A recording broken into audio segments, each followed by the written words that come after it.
Uma grande vitória do Guarani, deixou uma ótima impressão, já tinha jogado bem no primeiro tempo, às vezes é típico da idade, a gente observava isso, os meninos muito ansiosos, às vezes todo mundo em volta da bola, mas a hora que controlou um pouquinho a ansiedade, o Guarani mandou no jogo, empurrou o Atlético para trás.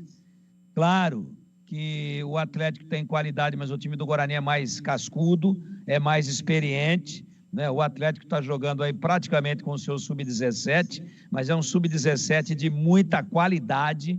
E o que a gente tem que dizer?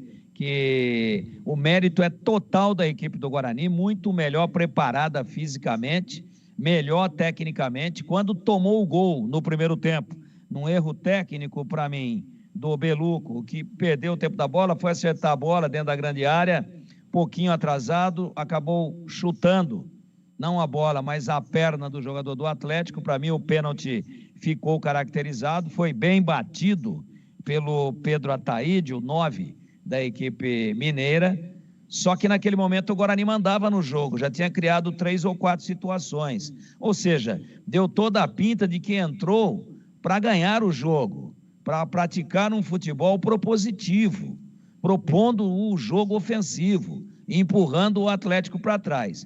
Tomou o gol, paciência, teve a chance para empatar por 3 oportunidades e desperdiçou.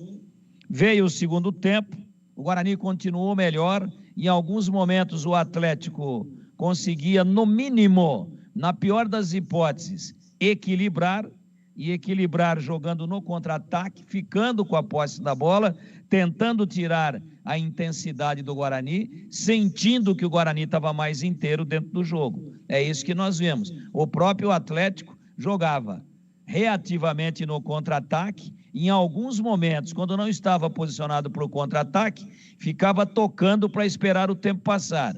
Ficava tocando para tentar tirar a intensidade do Guarani e para, com isso, obviamente, diminuir o seu risco de sofrer o gol. Mas não teve jeito, numa jogada de muita raça e de muita percepção do momento, o centroavante do Guarani, o João Marcelo, quando o Léo Porfírio carrega a bola e cai, quase que na linha de grande área, e a zaga chega para tirar, o João Marcelo dá o bote e ganha da zaga. E ao ganhar da zaga, ele oferece essa bola para o Porfírio, que já estava em pé. O que faz o Porfírio?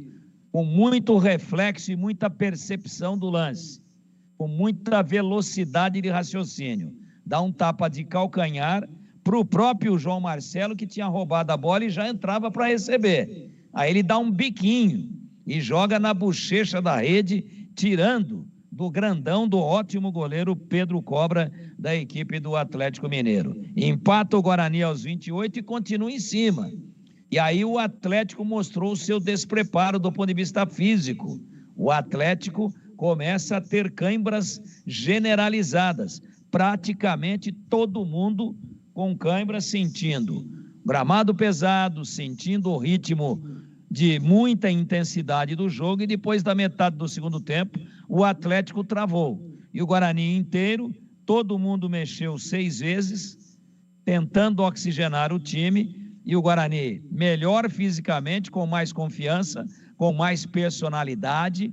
O Guarani, com o tesão de ganhar o jogo, foi buscar na raça, no peito, na determinação, aos 50 minutos, na última bola do jogo, num escanteio desnecessário do Atlético. O zagueiro se apavorou, a bola ia para fora. Ele deu uma peitadinha nela e meteu para escanteio, imaginando que pudesse ter alguém do Guarani atrás. Foi até advertido pelo seu companheiro Pedro Cobra, o goleiro, falou, pô, mas não precisava, ia sair, não tinha ninguém. Mas ninguém também falou, tá só, né? E ele, pelo sim, pelo não, bola de segurança, deu uma peitadinha e meteu para o escanteio. Veio a cobrança, a bola é tirada, mas fica ali, próximo do bico esquerdo da grande área, e é levantada, se eu não estiver equivocado, pelo Nogueira, pelo capitão, que no primeiro tempo foi lateral esquerdo e no segundo tempo foi zagueiro, pelo lado esquerdo. Ele cruza, e aí o grandão que tinha entrado, o Nicolas, que é zagueiro, mas ele tinha descido para cabecear, porque era a última bola do jogo, e era um escanteio a favor do Guarani. Como o Guarani retoma a posse de bola próximo da grande área, ele continua ali no segundo pau.